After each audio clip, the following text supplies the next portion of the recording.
राम राम हरे हरे, हरे कृष्ण कृष्ण कृष्ण हरे हरे, हरे राम राम राम हरे हरे, हरे कृष्ण कृष्ण कृष्ण हरे हरे, हरे राम राम राम हरे हरे, हरे कृष्ण कृष्ण कृष्ण हरे हरे, हरे राम राम राम हरे हरे, हरे कृष्ण कृष्ण कृष्ण हरे हरे, हरे राम राम राम हरे हरे, हरे कृष्ण कृष्ण कृष्ण हरे हरे, हरे राम राम राम हरे हरे, हरे कृष्ण कृष्ण कृष्ण हरे हरे, पुंडलिका वरदे हरि विठ्ठल श्री ज्ञानदेव तुकाराम पंढरीनाथ भगवान की जय, माऊली ज्ञानेश्वर महाराज की जय, जगद्गुरु संत तुकाराम महाराज की जय,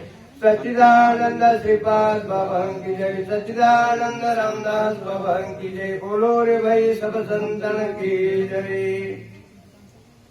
न जायते म्रियते वा कदाचिन्नाय भूत्वा भविता वाल भूयो, अजो नित्य शाश्वत अयं पुराणो न हन्यते हन्यमाने शरीरे, विनाशिनं नित्यनं यजनं अव्ययम्, कथं स पुरुष पार्थ कं घातयति हन्तिकम्।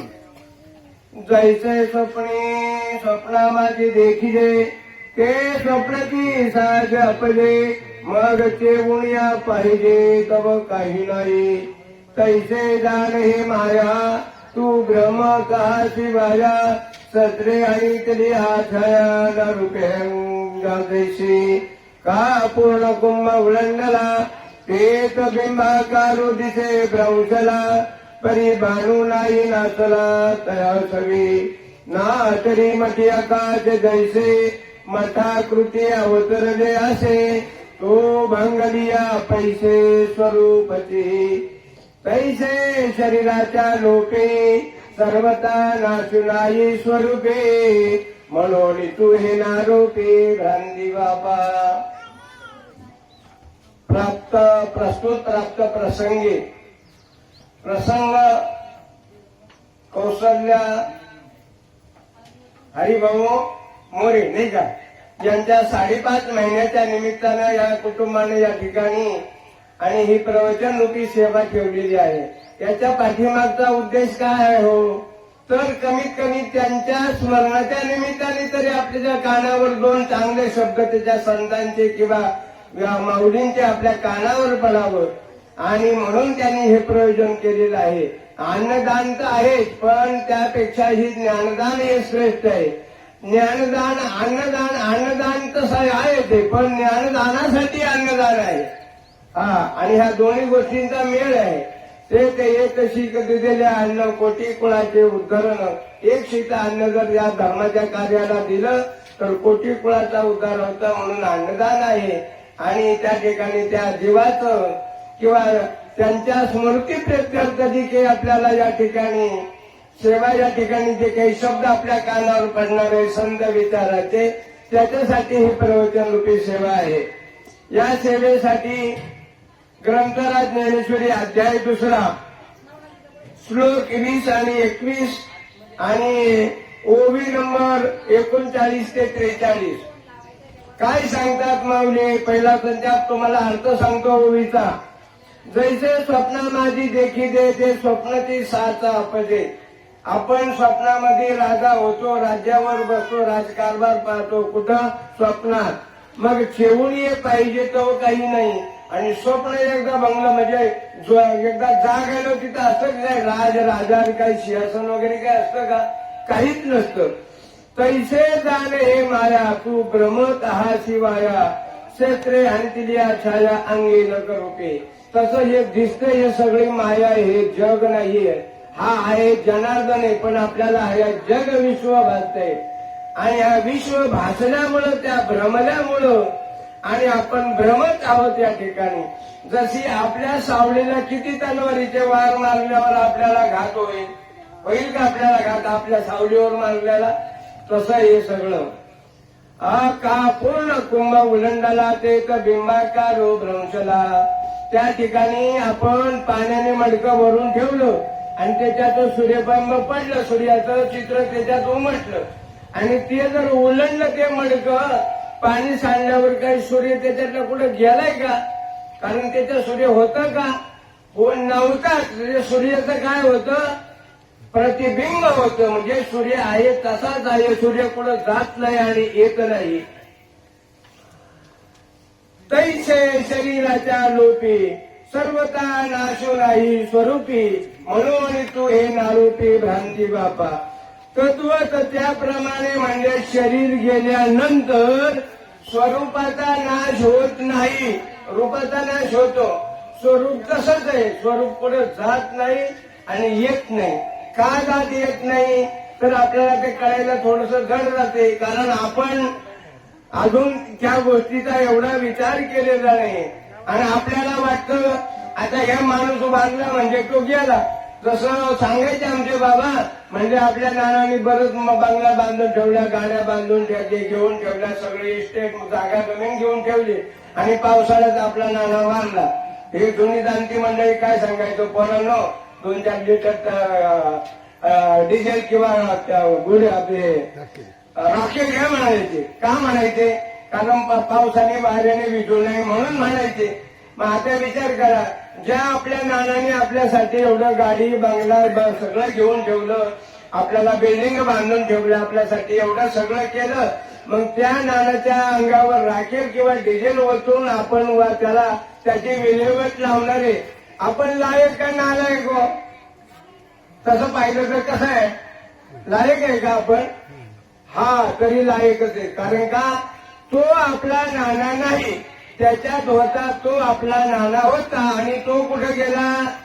तो ज्यांनी जसं कर्म केलं त्याप्रमाणे तो त्या देहाला का त्या बाजूला त्या ठिकाणी आपल्या कर्मानुसार त्याला गती मिळते आणि त्यानुसार त्या ठिकाणी आत्मा हा जात असतो. आत्मा अखंड आहे. या ठिकाणी आपण दसक्रियेला प्रवचनामध्ये दुटी श्रद्धांजली वाहण्याकरता जी काही महाराज मंडळी असतात आणि पुढारी मंडळी असतात, ते म्हणतात आत्म्या स्थिर शांती लाभो. आत्म्याला स्थिर शांती तुम्ही काय देणार? आत्मा कुठे जातही हा जीवात्म्याला होणार. कारण का आपण शरीराच्या परमात्म्याचे अंश आहोत.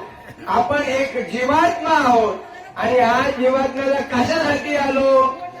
तर त्या ठिकाणी ब्रह्मदेव सुद्धा आपल्यासारखं याडं फिरत होतो. ज्या वेळेला महाविष्णूनं त्या ठिकाणी सृष्टी निर्माण करायची ठरवली, तेव्हा तिन्ही देवाची निर्मिती पहिली केली. ब्रह्मा, विष्णू आणि महेश प्रत्येकाला कामं लावून दिले, पण ब्रह्मदेवाला काही सुचाना. मग हंस रूपाने त्याच्या कानामध्ये उपदेश केला आणि मग त्या ब्रह्मदेवाने 4 खाणी स्वेदज, अंडज, जारज आणि उद्भिज या 4 खाणी उद्भिज त्या ठिकाणी निर्माण केल्या आणि या प्रत्येक खाणीमध्ये योनी निर्माण केल्या. 83,90,999 त्या ठिकाणी योनी निर्माण केल्या. आणि सगळीकडे पाहिलं, जसं आपल्या वाड वडिलांनी लई इस्टेट कमवून ठेवले, जामा जमीन सगळं घेऊन ठेवलं, पण पोरं जर आउट लाईनला गेली ना तर पोरं ते एकटंच कोणतरी उभं राहा विचार करते, अरे एवढं केलं, एवढं कमवलं, सगळं ठेवलं, पण हे व्यर्थ केलं, व्हायला गेलं, काही उपयोगच नाही. का? अहो हे एकही त्या लायकीचं नाही ना निघालं माझं नाव वाढवणार किंवा कमीत कमी देवाची भक्ती करणार, चांगल्या मार्गात जाणार, हे काही नाही ना निवडलं. कारण कुळामध्ये एक तरी हरिभक्त व्हावा अशी प्रत्येक माणसाची इच्छा किंवा अपेक्षा असावी. कारण हा जन्म तेवढ्यासाठी आहे. हा देवे दिला देव भजन, आपण देव आणलं नाही, देवाने दिलेलं आहे आपल्याला. आणि तो कवड्या एवढ्यावारी खेळण्यासाठी नाही दिलेला. मग याशिवाय याची देवी घेणे देवाचे भजन अनेकही ज्ञान नाही कोठे. याच देहामध्ये देवाचं भजन करता येतं. पशु काय पाप पुण्य जाणती, उत्तम मध्यम भोग भोगती, ये रे काही उपजदाती मध्ये अंध वैर होते पांगुळमुखी. हा पशु पक्षी त्यांच्याकडे ते हे ज्ञान नाहीये, फक्त मनुष्याच्या ठिकाणी ज्ञान नाहीये. म्हणून तुम्हा आपल्याला जन्माला घातले आणि या जन्मामध्ये वास्तविक त्या भगवंताला जाणून घ्यायचे. काय करायचंय? जाणून घ्यायचे. आता व्यवहारात आपण गोष्ट मानून करतो का जाणून करतो? जर बाजारात गेलो तर भाजी घ्यायला आपण असंच भाजी घेतो का? जाणून घेतो ना. वांगी घ्यायची असले तर 4 ठिकाणी विचारतो कसा भाव आहे काही नाही असं नाही का? हा मग आता विचार केलेला आपल्याला जर आपल्याला देवाची प्राप्ती करून घ्यायचंय, आपल्याला जर आपला उद्धार करून घ्यायचंय, कशासाठी आलो याचा विचार करून जर हे करायचं पाहिजे तर काय पाहिजे? हा अरे गुरु पाहावा दणकट, त्याचं धरावा मनगट, प्रश्न विचारावं 2, मी कोण आणि देव कोण, माझा आणि देवाचा काय संबंध आहे हा मला सांग. आणि हा संबंध जो सद्गुरू सांगल त्याचेच पाय धरावे. एरवी असे बाजार बसवे मग भरपूर जगामध्ये पडलेले आहे, उपयोग होणार नाही. काय होईल? हे आहे काय काय आली आहेत, माळा घाला आणि आळंद पंढरपुरीची वारी करा, आंघोळ करा, तुळशीला पाणी घाला आणि तुमचं होईल भलं. म्हणले भलं होईल तुमचं. काय होईल? फार तर पुण्य होईल आणि पुण्य होऊन इंद्रपदाचं बैल मिळेल. पण इंद्रपद सुद्धा धोक्यात आहे का?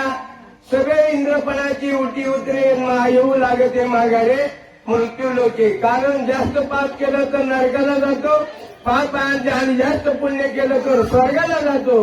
पण स्वर्गाला काय जाऊन फायदा नाही, कारण तिकडेच भिकारी इकडे वाट पाहत्या. स्वर्गीचे आम्हाला इच्छिता ते देवन मृत्यू लोकी व्हावा जन्म. स्वर्गावालेच म्हणतात आम्हाला जन्म मृत्यू लोकांमध्ये मिळावं का? आणि याच देहामध्ये सगळं काय आहे, याच देहामध्ये आपल्याला जाणून घेण्याची आणि भगवत प्राप्ती करून घेण्याचं साधन आहे. एरवी कशातच नाही कोणी. आणि त्याला शास्त्रसिद्ध पुरावा असावा. ज्ञानेश्वरी आणि भागवत हा पिनल गोल्ड आहे. व्यवहारामध्ये आपल्याला जर दंगे भानगडी जर मिटवायचे असेल तर त्याची दिवाणी आणि फौजदारी ह्या 2 त्या ठिकाणी मार्ग आहेत. तसं भगवंताचं ज्ञान जर करून घ्यायचं असेल, समजून घ्यायचं असेल तर ज्ञानेश्वरी आणि भागवत हा पाया आहे. आणि संतांचे अभंग यांनी त्यांनी अनुभवून केलेला तो पुरावा आहे. तो पुरावा आहे. काही पुरावा सांगून त्याच्यातलं ज्ञानेश्वरी भागवताचं ज्ञानच नाही. काही संस्कृतच सांगून राहिले. अरे भाऊ लई ती संस्कृत कशाला सांगतो? समोरची माणसं तेवढे समजणार नाहीये ना. काही ना थोडी इंग्लिश आली ना या व्यासपीठावर इंग्लिशच नाही बोलत आहेत. अरे पण समोरची तुला ना अमेरिकेमध्ये तुला त्या इंग्लिश तिकडे इंग्लिश मधून लोकांना कळत आहे. तर समोर लोकांना मराठी कळत ना. माऊली काय म्हणले? ये मराठी येथे नगरी ब्रह्मविद्येचा सुकारी करी, घेणे देणे सुखाची वरी होऊ दे या जगात. मराठीतून सांगणं या लोकांना तो मार्ग सांगणं कमीत कमी. आणि उलगडून सांगणारा माव त्या ठिकाणी वक्ता पाहिजे. वक्ता पाहिजे वास्तविक ना. वास्तविक तसा विचार केला. ज्ञान ही पदवी कोणाला आहे हो सांगा? फिटर ही पदवी कोणाला आहे? काळा पिवळा डगळा घालतो नाही का एसटीमध्ये किंवा गाड्या रिपेअर करतो निळ्या, त्याला फिटर ही पदवी आहे. ड्रायव्हर कंडक्टर दोघं त्यांच्या विचार सोयीनुसार खाकी कपडे घालतो त्यांना. आणि मग इथं काय ही कपडे घालणाऱ्याला पदवी आहे का? इथं माणसंच काही समजो नाही तो पडा आमच्या पाया कसा मिळ बसेल. आणि तुला ज्ञान आहे का भाऊ त्याच्यातलं? लोकांना सांगतो पण तुझ्यात उतरलेले आहे का? ते तुझे काम करून गेलेले आहे का? हा मान नाही म्हणून त्या ठिकाणी 4थ्या अध्यायाला 14व्या श्लोकात सांगितले ना 34व्या. ते ज्ञान पैगा बरवे जरी म्हणे आधी हरावे तरी संताया वाजावे सर्व. ते आपल्याला धरून जायचं ज्ञान जर मिळालं असं वाटत असेल त्याला संत पाहिजे. संत म्हणजे वास्तविक त्या ठिकाणी माणसं नाही, पण संत म्हणजे काय? परंपरेनुसार आलेले. माऊलीनं एका ठिकाणी सांगितले अध्यायामध्ये की या ठिकाणी तोंडी ब्रह्मण हाती सात्विक कर्म परी विनियोगा विफळ जाईल. आणि संप्रदाय जर मिळाला नाही तर काही उपयोग नाही. आता काही संप्रदाय कशाला म्हणतात? हा त्याचा भाग आहे. संप्रदाय तसे 4 आहे. स्वरूप संप्रदाय, चंदन संप्रदाय, आनंद संप्रदाय आणि प्रकाश संप्रदाय. 4 संप्रदाय माऊलीच्या काळामध्ये होते. जशी एका बापाचे 4 लाख भांडू लागत आहेत. आपसामध्ये एकाच बापाचे असतात पण भांडू लागत आहेत. काही गावातल्या शहाणा म्हणून त्यांची समज घालतो आणि मग त्याला बाजूला मग त्यांचा समन्वय मिटवतो. माऊलीने यांना सांगितलं म्हणजे भांडू नका. वारकरी नाव ठेवलं आणि वारकरी म्हणून काही चाललेत. काही वारकरी संप्रदाय नाही, तो एक पंथ आहे. पण काही फक्त आम्ही वारकरी. अरे वार कोणाला म्हणायचं? ज्याला जन्म मरणावर वार करताय. काम क्रोध लोभ मद मत्सर अहंकार ज्यांनी जिंकलेला आहे या नामाच्या योगाने तो खरा वारकरी आहे. तुका म्हणे लक्ष लाल लक्ष्मणी अंतरीन तो वारकरी पंढरीचा. आतमध्ये पाहायला शिकलं पाहिजे. आपण जेवढं सांगतो तेवढं आतमध्ये झालो आहे का, तेवढ्या प्रतीचे आपण झालो आहे का. पण त्या ठिकाणी हा मेळ बसत नाही. आणि मेळ का बसत नाही, समोरची मंडळी सुद्धा गरजू नाही. वास्तविक बदल आपण सगळेजण आता काही नाही 50 वर्ष झाले, 100 झाले, माझे तर 70 झाले, काहींचे भरपूर वर्ष झाले, पण तरी मेळ बसला नाही. कारण काय आहे, कारण आपल्याला गरज पडली नाही देवाची. आपण एवढ्या भ्रमात आहोत की बंगला, गाडी, इस्टेट, बायका, पोरं, मुलं, सुना म्हणजे या ठिकाणी संपत्ती आहे. ही संपत्ती एकही बरोबर नाही येणार. अंतकाळी कोणी नाही बा सांगाती, चालू त्या संगती हरी जोडे. सद्गुरू असं तर त्याच्या संगतीमुळे देवाची प्राप्ती करून घेतली तर तेच सगळं येतं. या लोकांचा हा विचार करा ना, इथून अमेरिकेला, पाकिस्तानला, शेजारच्या परराष्ट्रात गेलं तर आपला पैसा चालत नाही. सीमेवर गेल्यावर चलन बदलून घ्यावं लागतं त्यांचं, आपलं देऊन तेव्हा चालतं. मग आता परलोकाला आपल्याला जायचं या ठिकाणी, तर मग आपल्याला असं जाता येईल का या ठिकाणी? पण जाणारा कसा पाहिजे? वास्तविक एक दृष्टांत सांगतो. एकाला नदी पार करायची होती आणि तो नदी पार करण्यासाठी गेला. फुल नदीला पाणी होतं. त्यांनी तिथं पाहिलं 4-6 लोक होते. एकाला विचारलं बा मला नदी पार करायची, कशी जाऊ? तो म्हणला असं 4 अर्धा, मग असं 3 अर्धा, मग असं 6 अर्धा. का गेलं पार? म्हणलं तू कधी गेला होता का? कधीच नाही म्हणला, कारण मी पांगळा आहे, मला जाताच येत नाही. त्यांनी दुसऱ्याला विचारलं, त्यांनी सांगितलं असं 10 अर्धा, असं 5 अर्धा असं सांगितलं. म्हणला तू कधी? अरे म्हणला मी तांदळ आहे, मी कधी गेलोच नाही. मग मला सांगा, असे आंधळे किंवा पांगळ्या लोकांच्या संगतीनं, म्हणजे व्यवहारातलं सांगतो याच्यातलं त्यांना नाही सांगत, अक्षरशः ज्यांना देवाने हे केलं त्यांच्याबद्दल नाही. डोळे असून आंधळे पांगळे यांच्यासाठी हा दृष्टांत आहे, शहाण्यांसाठी आहे, इतरांसाठी नाही. तेव्हा मला सांगण्याचा उद्देश आहे. मग त्या ठिकाणी एक माणूस दुसरा उभा होता, त्याच्यावर काना इतकी उंच काठी होती हातामध्ये. म्हणजे भाऊ मला पलीकडे जायचंय. त्यांनी विचारलंच नाही काही, हाताला जर गटाला नेऊन घातलं. मग सद्गुरू असा असावा की ताबड आणि उद्धार कोण होत नाही त्या ठिकाणी. आता समोर माझ्या उदाहरण आहे. जो या ठिकाणी या कार्यक्रमाचं चित्रीकरण करतोय, वैभव भरत सस्ते उदापूर, आता फक्त 7 महिने झालं गेल्या वर्षी नाम घेतलं आणि तो आज कीर्तन प्रवचन वगैरे, कीर्तन तर नाही पण प्रवचन वगैरे करतोय.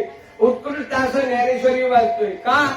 त्याला ती गोष्ट कळली, आणि कळली म्हणण्यापेक्षा संतांनी समजावून सांगितली. समजून सांगणारे संत पाहिजे. असे बाजारात बसले संत नको येत नसते. पण हल्ली आहे ना असंच झालंय, जशा चोरांच्या टोळ्या आहेत ना, संतांच्या टोळ्या झाल्या. हा त्याला मानित नाही, तो त्याला मानित नाही. एक असा एक ठिकाणी एक असं आहे की कोणी न पसे कोणाला नाही घात व्हायचा झाला. म्हणजे हा त्याला विचारित नाही, तो त्याला विचारित नाही. हा म्हणतो माझा असेल, तो म्हणतो माझा असेल, आणि असं आहे तोपर्यंत परमार्थ कळलाच नाही. काय म्हणायचं विश्वास? डॉक्टर बोला, पापाळे डॉक्टर. मग कसं झालं पाहिजे? अरे तुम्ही आम्ही खेळ मिळेल गदारोळी आनंदे, एवढे आनंदाने झालं पाहिजे, त्याला म्हणतात खरा परमार्थ. नाही तो बाबांनी एकदम हे व्हायचं आणि बाकीच्यांनी स्वतःचं मरकायचं सारखं. म्हणजे बाबांनी सांगायचं आणि बाकीच्यांनी ऐकायचं. झाल्यावर कार्यक्रम काय म्हणले, काय समजलं? काही समजलं नाही. मग काय गाजलं समजले, तुम्हाला समजलं नाही तर इथं कसं करता येईल? हे तुम्हाला आपल्याला कळायसाठी काही गमत नाही. तिथे विद्वत्ता पाजळायची आहे, ज्ञानी आहे म्हणून. ज्ञान म्हणजे नेमकं काय? ज्ञान म्हणजे आपणाशी पहावे आपण या ज्ञान. आपण कोण आहे हे पहिलं शोधायचे. आहे मी हा कोण हा करावा विचारण ज्ञानेश्वर निवृत्तीचा. प्रत्येकाला आपण बाहेर पाहून राहिलोय. काही लोक चिंतनात बसतात, समोर एखाद्या देवाला धरतात, अजून कोणाला धरतात, त्याचं करतात. अरे तुझे आहे तुझं पाशीपर्यंत तू दादा देव तुकालाशी नाही का? देवाची खरे तुका म्हणे बरे तुम्ही. तुकाराम महाराज आहोत, तुम्हीच देव आहात. पण पटत नाही आपल्याला. का? अनंत जन. आणि आपण नाही लोकांचं ऐकलंय ना, त्यांनी आपल्यावर काही सांगून ठेवले. आमचे बाबा म्हणायचे एक काम करा भाऊ, जो कोरा आहे ना, कोरा म्हणजे चांगदेवासारखा. चांगदेव लई वर्ष लागला पण कोरा होता. आणि त्याला जेव्हा अनुभव आला होता, मुक्ताबाईकडे शरण गेला. मुक्ताबाईने सांगितलं मला आज तुझ आम्ही कोण झालो? गुरुपुत्र झालो मुक्ताईचा 7 वर्षाच्या एवढ्या 14 वर्षाचा डांगऱ्या. हा मग इथं सुद्धा तशीच परिस्थिती आहे. शरण जायला शिका, कुठंतरी लीन व्हायला शिका, नम्र व्हायला शिका. जोपर्यंत लीन आणि नम्र होत नाही तोपर्यंत देव नाही. संपत्ती, धन, मुलं, बाळ, सोयरं, गाड्या भाड्या म्हणजे नाही. काही याच्यातलं संघ येणार नाही. मग जसं कर्म कराल तसं त्या मुद्द्यात मला गावल. कुत्र्या, मांजराच्या, बैलाच्या, गोष्टीच्या किंवा अजून 4 योनीमध्ये कोणत्याही जन्माला जावं लागेल. कर्म असेल तसं तुम्हाला भोगावंच लागेल ना. आणि हे जन्म काय मिळालं? हा जन्म सहज नाही मिळत. पाप पुण्य समान क्षमीन तरी तो पावी जे कर्मभूमी. लय पाप झालं का नरकाला, लय पुण्य झालं स्वर्गाला, आणि दोन्ही समान झालं का सोन्याचा काटा असतो कसा. सोन्याच्या काट्यामध्ये वजन काही नसल्यानंतर तो जसा समस्थिर असतो तसं आपलं कर्म जशा साम्य झाल्यानंतर देव भेटतो. आणि ते भेटण्यासाठी कर्म जशा साम्य होण्यासाठी त्या ठिकाणी संप्रदाय असणारा महात्मा मिळावा लागतो याच्यातला. आणि त्या महात्म्याला तेवढं ज्ञान पाहिजे आणि त्यांनी तसं करून ठेवलं पाहिजे. आणि त्याला अधिकारीच लागतो, कोणतंही काम नाही ना. अधिकार तैसा करू. आता ह्या बाळाला मी गेल्या वर्षी आमच्या पोपट महाराज सत्यांनी माळ घातली. त्यांच्याबरोबर त्यांनी आणखी 4-6 लोकांना माळ घातली. मला काय वाटलं मला माहित नाही. मी त्याला एकट्याच बाजूला घेतलं. म्हणलं जा भाऊ, कीर्तन चालू आहे ना, जाऊन बस. पण कीर्तन ऐकूच नको. कोणा सांगितलेलं नामाचं चिंतन कर. त्यांनी नामाचं चिंतन केल्याबरोबर त्याची अवस्था झाली. आणि ती अवस्था आता फलद्रूपाला आली. 1 वर्षामध्ये एवढा बदल आहे. आणि काही लोक अवस्थेलाच नाव ठेवितात. कसा मूर्खपणे, यांनाच कळलं नाही हे काय सांगणार. अहो विचार करा, मुलीचं लग्न झालं, जात्या विचार केला एखाद्या मुलीचं लग्न करायचं न तर ह्या इकडची 4 लबाड तिकडची 4 लबाड जवळ यावं लागत. तर मग लग्न जमित्यात. साखरपुड्याला 5-5 नोट माणसं असतात नाही का, आणि लग्नाला हजारांनी. पण पोरबाय चाललं उघडे यावं का एकांतात. काय रीत आहे तुमची समाजातली. मग तसं देवाचं भजन एकांतात गेलं पाहिजे का उघड्यावर गेलं पाहिजे. अरे एकांतात म्हणजे त्या ठिकाणी डोळं झाकून सांगितलेलं नामाचं चिंतन करायला पाहिजे. आणि हे तर चिंतन त्या बाळाने केलं, त्याला 7-8 महिन्यामध्ये अनुभव आला. कोण म्हणतं बदल होत नाही. मग बाकीमध्ये काय होत नाही. आपलं कर्मच अडकून नाही. आपण तसं ऐकतच नाही ना. आपण ही बसलं तरी आपलं मन भलतीकच फिरत असतं. त्या शब्दावरती नाही. आपण वास्तविक शब्द हाच देव आहे. म्हणजे असं आपण हा जो काही चाललेला उपदेश आहे, हा जो काही इथं हे जे काही डबळे आहे काही कोणतरी ठेवलेलं हे बोलतच नाही. हे विचार कोणाचे आहे? माऊलीचे आहे. आणि माऊलीचा विचार केला तर 750 वर्ष होऊन गेलं तरी अजून माऊली आता तर काय दुधा तुपाच्या घागऱ्या होती त्यांच्या याच्या समाधीवर.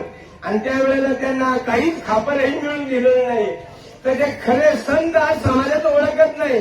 आज लय मोठा बाबा, लय मोठा भेटा, लय मोठी गाडी, मग आम्ही त्यांचे कार्यक्रम ठेवणारे पुढारीच असतात. आता मला सांगायचं म्हणजे कदम माऊली, छोटे कदम माऊली म्हणून आलेले महामोठा कीर्तनकार आहे वारकरी संप्रदायाचा. तो काय सांगतो माहितीये का? म्हणतो गौतमी पाटीलचं पाकिट भरायला बी गावच्या पुढारी आणि कीर्तन प्रवचनकाराची पाकिटं भरायला हे पुढारी. याला काय अक्कल आहे व कोणची हाईट किती आणि कोणाला किती द्यावं कोणाला कमी व्हावं. आज पण न करण्याचं कारण ते आहे. आणि जे खरे पारमार्थी लोक आहेत ते पुढे जात नाही.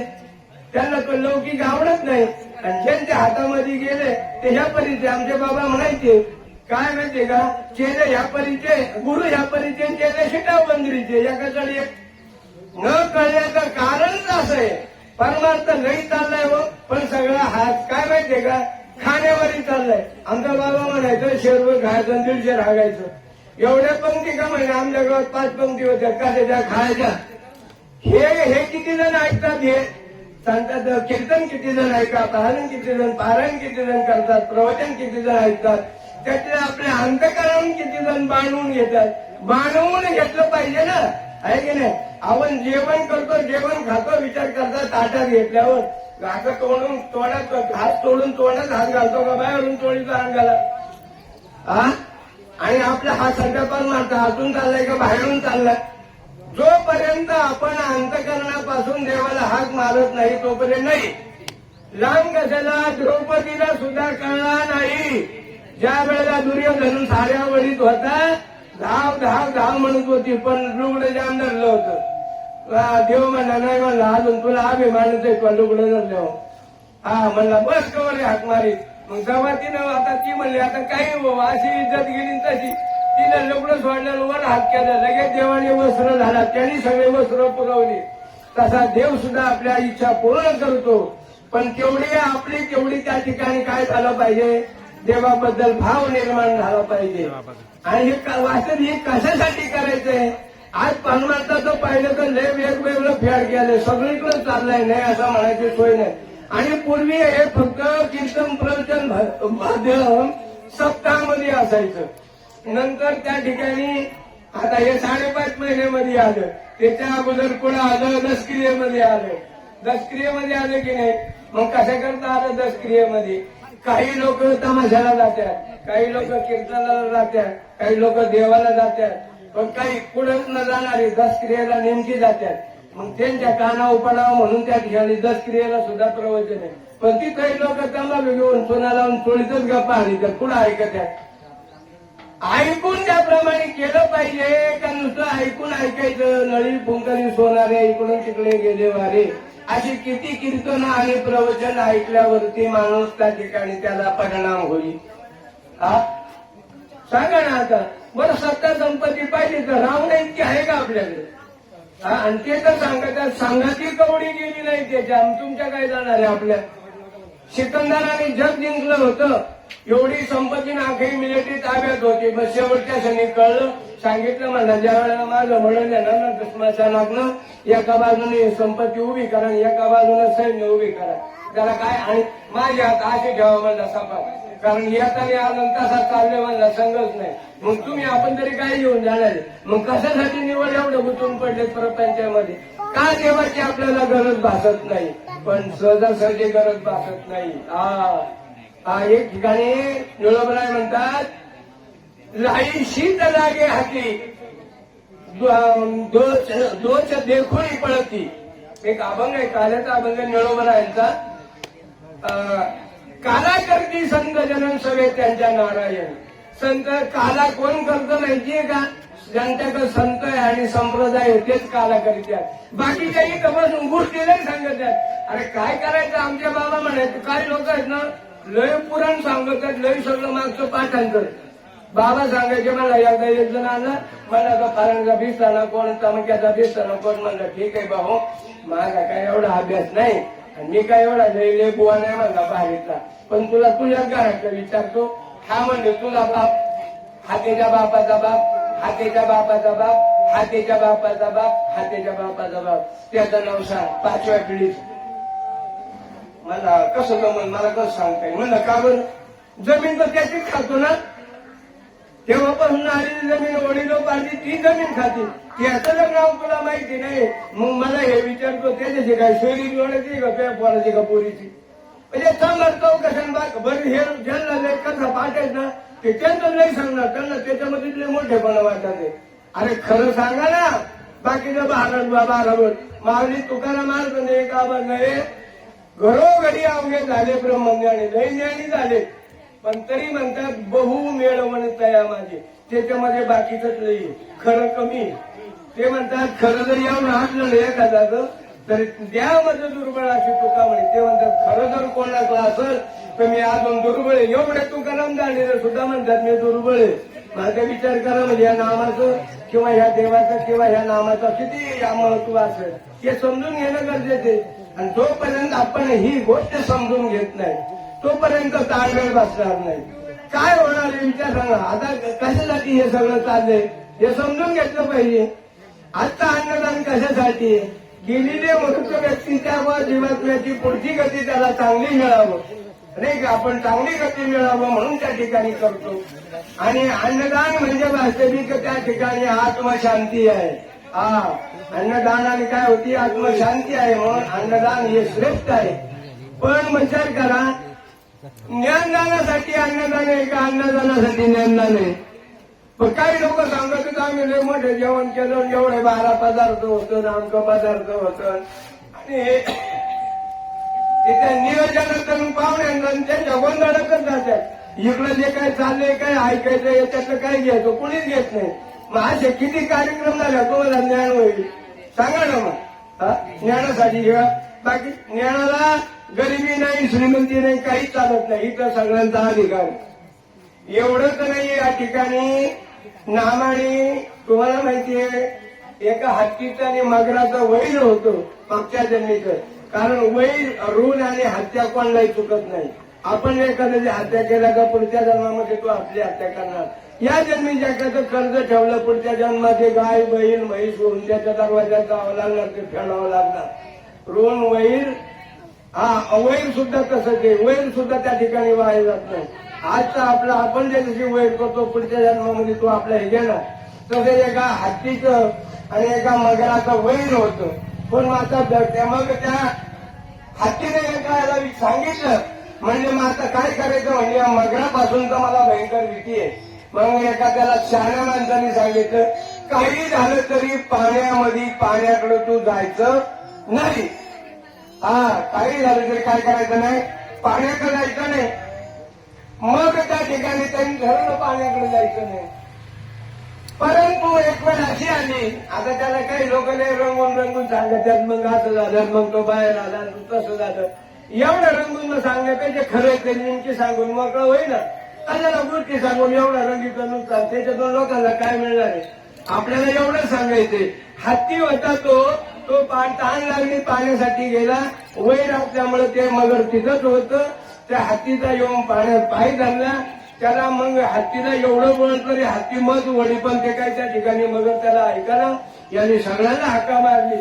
बायका पोराला भावबांधांना लाईन लागली याला वडायला. ही युक्ती वडीच येतो तो एकटा त्याला पाण्यातून काढीला का कर्म होतं त्याचं ते.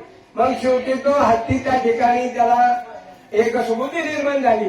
त्यांनी एक फुल घेतलं वरती टाकलं. म्हणला हा विश्वासाचा कोणी चालक असेल त्यांनी माझी सोडून करावं. आता बघा ना नाम घेता कंठी पुढे उभा जगजेटी अभंग म्हणतात. पण प्रत्येक पुढे आपण नाम घेतो तिकडे पुढे देव दिसला पाहिजे का नाही. पण दिसतोय का बुवामान त्याच्यात दिसत नाही. हा त्याला नाव ठेवतो तो त्याला नाव ठेवतो. त्याचं कारण दोन्ही कमी तर कुठं तरी. आणि ज्या दिवशी दोघांचं एक होईल ना त्या दिवशी एकमेकाचं पटत. आणि जोपर्यंत हे होत नाही ना तोपर्यंत बुवाचं ज्ञान अधूर आहे असं म्हणायला काही हरकत नाही. तो जरी शास्त्रपाठात निर्णय संस्कृत बोलत असला तरीही आता इंग्लिशही बोलणारे नाही. काय इंग्लिशची गरज आहे. अडाणी समाजाला सोप्या भाषेत सांगावं का इंग्लिश सांगावं. बरं समाजा असा बावळट आहे. खरं सांगायचं म्हणजे मोठ्या कीर्तनकारांना लय सांगतो सांगितलं विचारलं ना काय झालं म्हणतो काहीच कळलं नाही. मग कशाला आणला होता. आपण मजूर आणतो शेतावरती आपल्या शेतातलं तण काढाय आणतो का पीक उपटाय आणतो. आणि तो जर पीक तण काढायचं सोडून पिकच उपटीत असत म्हणजे पीक उपटणं याचा अर्थ फक्त तुमच्याकडे डबुले घेऊन जाणं पाकिट घेऊन जाणं ह्यात कामं चालली होती. नाजर लोकांना जे माणसं दुसऱ्याला दुखवीत नाहीत त्याला लोक संत समजतात. आणि जो खरा पान मारतो इथून सांगतात त्याला नाही. माऊलींची एक ओवी आहे तयांचे पिसाट शब्द सुखे म्हणून येते वेद तरी सदैव सच्चिदानंद का न होती. ते म्हणतात एखाद्या माणसाने शिव्या दिल्या पण त्याचा जर तुम्हाला फायदा बसेल तर त्याचा तो तिथं ज्ञानी असं समजायचं. त्या शिव्यांमध्ये तू आई म्हणते ना हे मेरा इकडं मरू नको उन्हात इकडं सावलीत मारायला ये. काय म्हणती मरायला एक गव्हाचं एक मरायला म्हणते का जगायला म्हणते. पण म्हणते ना इकडे सावलीत मर. मग तसं संतांची भाषा आहे. आणि एक भाषा आहे सात आणि मावाळ शब्द जैसे कल्लोळ आनंदाचे. म्हणजे ते लई गोड बोलतात लय गोड बोलतात. पण गोड बोलून हळूच त्या ठिकाणी आपल्या खिशाला काही लावतात पाकिट घेऊन निघून जातात. काही सांगत नाही. गाडीतून उतरतात आणि लगेच कार्यक्रम झाला गाडीत बसतात. आणि नाहीतर कार्यकर्ते मंडळी आता हे पुढारीच असतात. त्याच्यातच कुठेतरी मोठ्या करण्याची बाबा माझ्याकडे जेवायला यायला पाहिजे. बाबाला तेवढेच पाहिजे चांगलं खायला कसं मिळलं चांगलं मग ते लगेच. आणि याला वाटतं आता बाबा म्हणजे मी आता पंढरपूर स्वर्गातच पोहोचलो. कधीच होणार नाही. मगाही सांगितलं ना मुलू व्हायचं असलं तर त्या ठिकाणी एखादाच जावं लागेल. आणि म्हणून त्या ठिकाणी देव आणि देवाचा संबंध कळून घेण्यासाठी डोळे झाकावे लागतील. साधू संतांनी दिलेल्या नामाचा त्या ठिकाणी जप करावा लागत. आणि तो जप असा असावा की त्या ठिकाणी ज्ञानेश्वरी भागवतामध्ये सांगितलेल्या पुराव्यानुसार असावा. कारण बाकीचे संत आता भरपूर आहेत.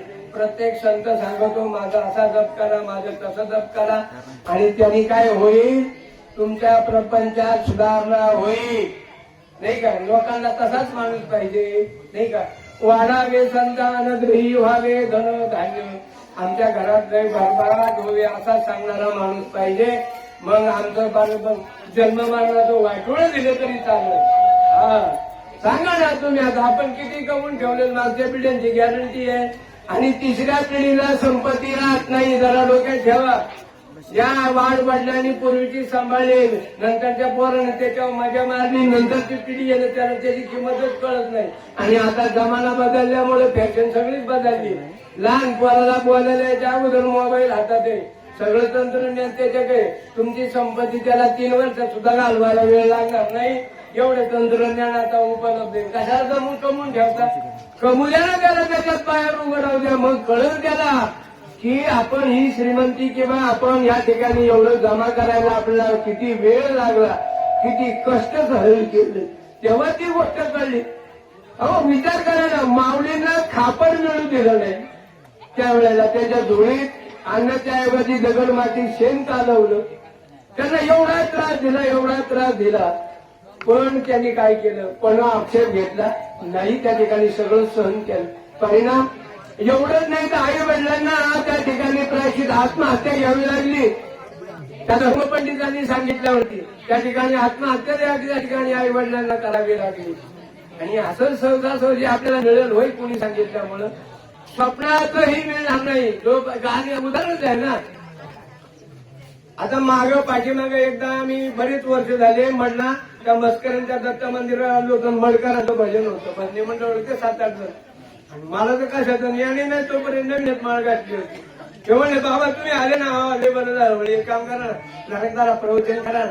मग म्हणलं मला काहीच माहिती नाही, ज्ञानेश्वरी पाहिलीच नाही करा तुम्ही म्हणले. मला म्हणलं माझं काय म्हणलं, मला आलीच आता सद्गुरूंवरून चेतना दिली, चालना दिली. मी फक्त ज्ञानेश्वरी अशी धरली, अशीच उघडली. आणि समोर जी ओवी आली, ती ओवी काय होती, ठाणी दूध कीर गोड परी ती धानाशी केवी गोड परी सेवी ते आते चारा आनंदपूर. म्हणजे सणामध्ये पाना दाटून आलेला आहे आईला, त्या सणाला त्याचा उपयोग आहे त्या दुधाचा. पण सेवन करणार बाळ जर आतुरतेने आलं त्याने जर मग सगळं संपलं तर तिला केवढा मोठा आनंद आहे. म्हणजे बघा नेमके असे म्हणजे सद्गुरू कशी त्या ठिकाणी पूर्णता पूर्ण करून घेतो. ज्या त्याचप्रमाणे मी एकदा सुरुवातीलाच मुंबईहून आलो, सांगोला जावं म्हणजे इथं काल्याचा कार्यक्रम काहीतरी ऐकायला मिळेल कोणाचा तरी कालेच्या वेळेला. त्या ठिकाणी कोण आपले ते सांगणार वेळेला पांगले राहिलाय मल्हारी ते म्हणले बरं झालं बा म्हणले, आमचा बाबू तात्याचा काकाचा पोरगा आला देवरा म्हणले कीर्तन करेल, पॅन्ट शर्टावरती होतो. आणि ते म्हणले नाही तुम्ही कीर्तनच करायला पाहिजे, आनंद होतात भेटन सगळं. बाळ केलं ना कीर्तन, तुम्ही काय सगळं पाहता, कधीच नाही. काय अरे काय नव्हे केले एका चिंतिता विठ्ठले, त्या देवांचं चिंतन केल्यानंतर तो तुमच्याकडून काय करून घ्यायचा नाही. पण भाव ठेवा ना, विश्वास ठेवा ना त्याच्यावरती. माझा लई वेळचा असा अनुभव आहे. मी बाकीच्या कीर्तनकारांसारखे मोठे लई फडे करी, ते म्हणतात काय पिढी नाही फोडणार उगीच काहीतरी. आणि हल्ली लोकांना लई इकडचं तिकडचं सांगून रंजावणारे बुवा, समाजाची उठाठेव करायची. मग गेल्यानंतर सांगायचो तो आमका असा तो आमका पुढाऱ्यांची त्यांची नाव घेतले का त्यांना वाटायचं बाबा मठ आमचे बाबा एकच सांगायचे, भाऊ देवापेक्षा मोठा कोणीच नाही आपल्या पुढे. मग कोणी किती असू, लखपती असू नाही तर करोडपती असा. कारण काय, तोही देवामुळे आपण देवामुळे. साधू संत कोण नाही श्रीमंत होतो, नाथ बाबा जर सोडले तर कोण श्रीमंत होते. एक वेळ खायचं नव्हतं पण त्यांनी अभंग गाथा रचली. आणि अजूनही प्रत्येक समाजामध्ये संत होऊन गेले, मान सगळ्या समाजामध्ये होऊन गेले. का देवाला काळजी होती त्या समाजाचा उद्धार व्हायला पाहिजे, पुढे असं कलियुग येणार आहे आणि लोकांना त्रास व्हायला पाहिजे. आणि त्यावेळेला ब्राह्मणांचं वर्चस्व होतं, यांचं जर हातामध्ये सत्ता राहिली तर हे बाकीच्या लोकांना हे घेऊन खातील सगळ्यांना. म्हणून त्या ठिकाणी त्यांनी सगळ्यांसाठी उघडं केलं. एवढंच नाही, एवढा हटापटा केल्यानंतर माऊलींनी सुद्धा ज्ञानेश्वरी लिहून झाल्यानंतर 16व्या वर्षी समाधी घ्यायची. आणि आपल्याकडे लोकांना गाणं होतं 10,000 कोण केलं काय 16 वगैरे डोक्यात आहे की नाही का. आता शिवबा 16व्या वर्षामध्ये जे होऊन गेले त्या तरणा भाग्यवंत हाती नटे हरी कीर्तन. तरुणपणी जो या ठिकाणी जातो, या मार्गामध्ये घुसतो, याचं पदार्पण करतो, त्याचा शेवट तो बहु भला आमचा बहु गोड झाला. त्याचा शेवट गोड झाल्याशिवाय राहणार नाही. मग या ठिकाणी बाकीच्यांनी करून का करावं. आमचे बाबा सांगायचे काही हरकत नाही. काही म्हणतात आम्ही लई खाले, आम्ही लई पेले. आमचे बाबा म्हणायचे तुम्ही काही बेलरने दारू पेले असाल, काही म्हणजे ट्रक मटण खाल्ला असेल हातगाड्या भरून, पण तरी पण नारद वाल्या कोळ्यासारखं नाही आहे की नाही. वाल्या कोळी महापातकी पतित, पण नारदासारखा साधू भेटला आणि वाल्याचा वाल्मिक झाला. मग सांगा, मग आज होऊ शकत नाही तसं का? मग नारदाने काय केलं? नारदाने जे नाम दिलं, जो मंत्र सांगितला, जो अभ्यास सांगितला, तो त्याने केला. वाल्याचा वाल्मिक ऋषी झाला. आणि रामाचा अवतार 10,000 वर्ष नंतर होणार होतं, तेव्हाच रामाने लिहून ठेवलं. आणि मग रामाने सुद्धा एक अभंग करून दिला तुकाराम महाराजांनी. वर्तले वाल्मिके कैशाची करीन, वर्तोनी जेव्हा दावीन जगामध्ये. जसं वाल्मिक ऋषीनं सांगितलं तसंच करीन, तसंच वागून दाखवीन. मग वाल्या कोळ्यांनी सांगितलं, वाल्मिक झाल्यावर सांगितलं, तसं रामाला देव होता त्याला सुद्धा तसंच वागावं लागलं. मग तुमचं आपलं काय आहे हो? तसा विचार केलं तर काय गाजराची पुंगी मोडली, खाल्ली बोल काय म्हणते तो वाजलीचा वाजली मोडून खाली. पण लय माझा उलसा घातलं का आणि हांग करायला काही लोकांना लय हांग करण्याला का मला काहीच कळत नाही. ते दुसऱ्याला म्हणजे काही समजत नाही. अरे असं काही समजू नको. आज तुला एक गोष्टी कळत असेल, मग तुला सगळ्याच गोष्टी नसेल कळत ना. दुसऱ्याला एक तरी कळत असेल ना. एक जण म्हटला, एक जण असा गुरु शिष्य होता पहिलवान, त्यांनी सगळे डाव शिकवले गुरुनी. आणि डाव शिकवला गेला, लय अभिमान झाला. म्हणलं आता काय, आता काळजीच भेटली. म्हणलं आता माझ्यासारखा अजिंक्य मिक्स. आणि एक दिवस त्याला आण करताना गेला ना गुरु सिद्धाकडे. मला नाही सद्गुरू, मला तुमच्याची तुम्ही खेळायची आणि खेळली. आणि गुरुनी नेमकी एक डाव राखून ठेवला होता. आणि तोच डाव घातला, पडला ना चित्ताला. तो म्हणला खावा, म्हणलं हे आमच्या कुंका ठेवा का, हा माय कुंका राखून ठेवला. मला माहिती होतं की तुला याचा अभिमान होणार आहे. आणि अभिमान झालेला देवाच्या दरवाज्यात पावन होत नाही, त्याला लीन व्हावं लागत. तो लीन होतो म्हणून मी राखून ठेवला होता आणि तुला दाखवला. तसं सद्गुरू सुद्धा सगळं देत नाही. जरी काही दिलं तरी त्याच्याकडे काही ठेवलेलं असतं. कुणी असं समजायचं नाही का ही देवाला निमित्त लय मोठा सद्गुरू आहे. प्रत्येक जो या मार्गामध्ये गेला त्याला काही कमी नाही. त्याचा सद्गुरू काय म्हणून त्याला सांगा दोषी. सद्गुरू सगळं पुरवतो. असं विचार दिला, इथं अभ्यास लागत नाही, काही लागत नाही. हा वास्तविक अभ्यासावातून तुम्ही गहन पारता, मग ज्ञान वाचून ध्यान विशेष. अभ्यासापेक्षा ज्ञान गहणे, ज्ञानापेक्षा ध्यान गहणे. आणि ध्यान म्हणजे त्या ठिकाणी एक चित्त फक्त आपले डोळे बंद करून त्या भगवंताचं स्मरण करत राहायचं. काही म्हणायचं नाही, काही करायचं नाही. आपोआप तुमची ती गोष्ट होईल. पण तेवढा आपला निश्चय झाला पाहिजे, मग ती गोष्ट कळते. आणि ती गोष्ट कळल्यानंतर मग काम, क्रोध, लोभ, मद, मत्सर, अहंकार हे 4 जे काही षडविकार आहेत हे माणसामध्ये निघून जातात. आणि कारण एक तुकाराम महाराजांचा अभंग आहे, काम क्रोध लोभ गयाचे अंतरी नाही अधिकारी ऐसा येते. जोपर्यंत हे 3 जात नाही तोपर्यंत या भगवंत मार्गाला त्या ठिकाणी प्राप्त होणारा कदापि प्राप्त होऊ शकत नाही. आणि म्हणून या ठिकाणी जर विचार केला, सगळ्याची परंपरा आहे, मग संत परंपरा काही आहे असेलच का नसत. कबीर महाराज म्हणतात, संत बीज पलटे न हे जुग गये अनंत, हरेक युग में अवतार धरी फिरवे संत के संत.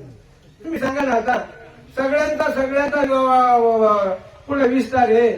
मग आता काय, आता संतांचं काय त्या ठिकाणी आता काही बुडीच झाले का, काही असे का, काही संत बुडीच झाले, निर्मूळ झाले संतांचं आहेत ना.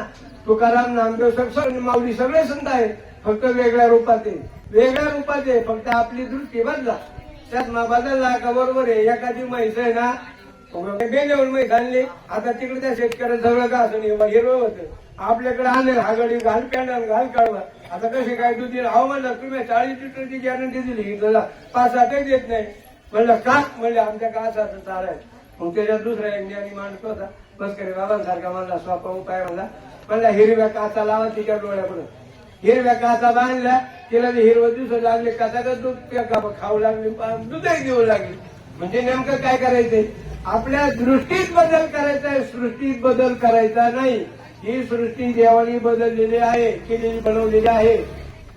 जनाबाई म्हणते देव आहे, हृदयी मंदिरी शोधून पाहिजे, आपल्या अंतकाला शोधून पाहिजे. देव नटला नानापुरी. आता एवढी माणसे आहे का एकासारखे? एकाचं नाक आहे, एका तोंड आहे, एका कान आहे, एका डोळे, एका चेहरा आहे का एकासारखा आहे? कपडे तरी आहे का एकासारखे? आणि मग पण त्याच्यातला आत्मा सगळ्यांचा एक आहे का वेगळा आहे? जो आता इथं बोलवतोय मला, मी त्याच्या सत्याने बोलतोय, तुम्ही त्याच्या सत्याने बोलता ना. तुमचे कान त्या सत्याने ऐकता ना. म्हातारा झाल्यावर कान ऐकायला येत नाही, डोळे दिसत नाही. का बरं? कारण आपण देवाचं भजन न केल्यामुळे देव लवकरच एक एक वस्तू काढून घेतो. म्हणतो तुझा आता ह्याचा काय तुझ्या का उपयोग नाही, तुला ऐकूनही तसं वागत नाही, आणि तुला पाहायला गेलं तर पाहू नाही, तुला तसं दिसत नाही. म्हणून एक एक अवयव देव काढून घेतो शेवटच्या क्षणाला. असं होत नाही ना. मग त्या ठिकाणी त्या ठिकाणी आपला शेवट जर चांगला व्हावा असं वाटत असेल तर त्या ठिकाणी काय केलं पाहिजे? शेवट चांगलं झालं पाहिजे. कशा करता करायचे सगळं? कशा करता करायचे? काहीच नाही. सगळ्यांना एकच गोष्टीची आवश्यकता कशाची आहे? सुखाची. आणि सुख पुढे देवाजवळ, आणि अजून दुसरं संतांजवळ. सुख वसे बहु पायी, सुख वसे ते ठाई बहु पायी संतांची. किंवा सुखरूप ऐसा तुझं कोण सांगा माझ्या पांडुरंगा सारिका. या दोनच ठिकाणी त्या ठिकाणी सुख आहे, बाकी ठिकाणी सगळं दुःखच भरलेलं आहे. आणि आपलं जे ना आपल्याला पाहिजे सुख, पण त्या ठिकाणी प्रयत्न चालले दुःखाचे. त्या वर्षी या वावर काढलं, पुढ्या वर्षी दुसरं काही. या वर्षी 5 टन गेला, पुढच्या वर्षी 10 टन कसा जाईल. या वर्षी एक खरेदी गेली, अजून कसा येईल. आता जर तू त्याच्यात अडकला तर तुला देव कुठं सापडल? आणि तू हे कोणासाठी करून ठेवतोय? देव ज्या ठिकाणी साधू, हे बघा, ज्या वेळेला माणूस जन्माला घालतो ना, आईच्या गर्भामध्ये 7व्या महिन्यामध्ये प्रवेश होतो त्या जीवाचा, आणि त्याच वेळेला त्याचं सगळं भविष्य. आता विचार करा ना, जन्मलेला मूल मेल्याबरोबर ते वाढत नाही का? व्यवहारात आपण पाहत नाही का? मग आपणच मुलांना लय वाढवायला पाहिजे. आणि ज्याला लय गपवून ते त्यालाच लय आजार आहे ना, त्यालाच लय दुःख नाही. याचं कारण देवाच्या हातात आहे ना तुम्हाला सुखरूप ठेवायचं का दुःखरूप ठेवायचं. पण लोकांना ह्याचा कोणी विचारच करत नाही. मग हे कातकऱ्याची ठाकराची बघा ना, नदीला इकडं तिकडं कुठे बाया बाळंतीन होत्या कशाना आपल्याला. आणि आता ते लईच आहे. आता दुसरा महिला पारायण लागा तेव्हापासून डॉक्टर बाहेर येईपर्यंत डॉक्टर. याचं कारण तुमच्या पैसा लय आणि तुमच्याकडे सुख सोयीले. पूर्वीच्या बाया दळण कांडण सगळं करायचा, शरीराचा व्यायाम व्हायचा, जड धाकड भरपूर असायची, त्यांच्यामध्ये ताकद असायची. त्या ठिकाणी त्या कळा देण्याची आणि प्रसूत होण्याची. तशी आता राहिलीच नाही. आता तोंडाने बोलताना सुद्धा ब्राह्मणासाठी लई गोड गोड बोलतात. त्यांना असं उच्चार सुद्धा स्पष्ट करता येत नाही मोठ्याने चांगला एवढा रगट. म्हणजे वृत्ती तशी दणकट नाही तर पोरं कशी तुम्हाला सहज पडदेशी होती. माझा सांगण्याचा उद्देश एक आहे त्या ठिकाणी. देवाशिवाय त्या विश्वात आपला कोणीच नाहीये, कोणीच नाहीये. सांगा ना, कोण येतो बरोबर? देहग्रहीची कामिनी तिच्यावर राहिली भुवनी, मी जळतसे स्मशानी आग्ने सभे लेखला. नामदेव महाराज अभंग आहे. त्यांनी बऱ्याच जणांबद्दल सांगितलं, पण लई लोकांना हल्ली कलियुगामध्ये बायको प्यारी पण कुठं राहते माहिती का? देहग्रहीची कामिनी, ते लोक म्हणतात तिला गरीब ठेवण्याचं सारं उडी मारी म्हणतो. ती सुद्धा तिकडे जात नाही, तिला सुद्धा नवऱ्याचा शितोडा घेत नाही ती. मग खरंच आपली आहे का? म्हणजे आपली कुठपर्यंत आहे? जब तक पल्लो में पैसा आहे चौथं आवडत साडी ती आहे. जवळ आपल्याजवळ पैसा आहे तोवर बायको आपली आहे. पैसा सध्या का तिरी सुद्धा आपली तिरी मिरी करते. सांगा व्यवहारामध्ये पगार झाल्यावर, जवळ एकदा पगार झाल्यावर 8-10 दिवस रेलचे, 15 दिवसांनी अजून थोडं, नंतर शेवटच्या क्षणाला पाणी दे म्हणजे तो घ्या देत नाही का म्हणते. म्हणजे नेमकं काय आहे सगळं. आणि आज हा कधी होऊ नये पैसा बना भगवान. हल्ली पैशालाच लोक देव समजून राहिले. आणि पैशावाले तर आज विचार करा, गोळ्या खात्यात, रात्री त्यांना बंगल्यामध्ये झोप येत नाही, सगळ्या सुख सुविधा असून सुद्धा का नाही येत? त्याचं कारण एक हे काय? तुम्ही या शरीराचं एवढं लालून सांगून केलेलं आहे, या शरीराला का प्रमाणाच्या बाहेर हे केलेलं आहे. वास्तविक शरीराला जपायचंय, कारण परमार्थ यांनीच करायचंय म्हणून जपायचंय. पण इतकंही जपायचं नाही त्या ठिकाणी, इतकंही नाही जपायचं. त्यामुळं आता या ठिकाणी या परिवारानं, या कौशल्यबाई हरिभाऊ मोरे यांच्या 5.5 महिन्याच्या निमित्ताने या ठिकाणी प्रवचन रूपीचं या ठिकाणी नियोजन केलं. आणि या ठिकाणी मी येऊन या ठिकाणी माझ्या अल्पशा बुद्धीप्रमाणे ज्ञानेश्वरीचा अध्याय 2 श्लोक नंबर 20-21 ओवी नंबर 39 ते 43 याचा विस्तार करत असताना आणि काही तुम्हा आपल्याला बाहेरचं काही ज्ञानेश्वरीतलं काही संतांचं माझ्या पदर्थ काही सांगितलेलं नाही, सगळं पुराव्यासह सांगितलंय. त्यामुळं तुम्हाला काय माझ्यावर काही कोर्टात पुढे अपील करायला जागा नाही. आणि जे काहीच असेल कोणाला तर ज्या संतांचं मी सांगितले त्या संतांची जाऊन अपील करा त्यांच्या याच्यामध्ये, आहे की नाही? हा? कारण त्यांनी केलं आणि मग ती गोष्ट त्यांच्या अनुभवाला आली. तसे आलेले अनुभव नाही. व्यवहारामध्ये जर आपण मारमारी किंवा काही केली, 18 भरली जाते, आपल्याला कोणतरी गुण सुद्धा व्हावं लागतं, आमचं दमकं व्हावं लागतं, आहे की नाही? त्याचं जर एवढं असेल मग इथं सुद्धा तसंच आहे ना. तुम्ही जर त्या ठिकाणी भगवंताचं जर तेवढी सेवा केली आणि तेवढ्या प्रकारे जर तुम्ही भगवंताला आळवलं गाळलं तर त्या आणि हे कशासाठी करायचंय वास्तविक आपली मागची पिढी त्या मार्गाने जावं म्हणून करायचं, एवढं लक्षात ठेवा. आपलं तर चाललंयच वाय आपण निदान मागच्याला तरी आमचा नातू उत्कृष्टाचा त्या ठिकाणी पकवत वाजे का 3 वर्ष झालं पाण्याला पुण्याजवळ डेअरी आश्रमामध्ये आहे. हा मी ठरवलं म्हणलं निदान कमीत कमी एखादं तरी वारसदार घराण्याचं नाव सांगायला पाहिजे, नाही तर काय मग 3ऱ्या पिढीला संपत्ती राहतच नाही, ठेवून करता काय जातो म्हणून काय करता मारायचं, काय साठी करताय तुम्ही? आणि सगळ्याचा मान धरणींची देवाचाच कटाळा. कपडे घालणं महिला मंडळाच्या दिवसातून 4 वेळा कपडे बदलतील, पण 10 मिनिटं कधी देवासमोर बसून डोळे दाखवून चिंतन नाही करणार, कारण गरजच नाही. लोक सगळं दिखाऊ झाले, सगळं हल्ली सगळं दिखाऊ झाले आणि त्यामुळे ही गोष्ट कळत नाही. त्यामुळे जर आपल्याला त्या ठिकाणी आपल्या आणि देवाचा स्वरूप आपलं जर त्या ठिकाणी या माहिती मिळावं असं वाटत असेल, आपला उद्धार व्हावा वाटत असेल तर या निमित्ताने जे काही शब्द सांगितले जातात प्रत्येकाने विचार करावा. झालेली सेवा मी माझ्या हृदयस्थ सद्गुरू श्रीपाद बाबा, हृदयस्थ सद्गुरू रामदास बाबा यांच्या चरणी आणि तुमच्या सर्व संत सज्जनांच्या चरणी त्या ठिकाणी समर्पित करून सेवेला पूर्ण मिळेल. पुंडलिक पंढरीनाथ भगवान की जय, माऊली ज्ञानेश्वर महाराज की जय, जगद्गुरु संत तुकाराम महाराज, सच्चिदानंद श्रीपाद बाबा की जय, सच्चिदानंद रामदास बाबा की जय, बोलो रे भाई सब संतान की जय. आता विश्वास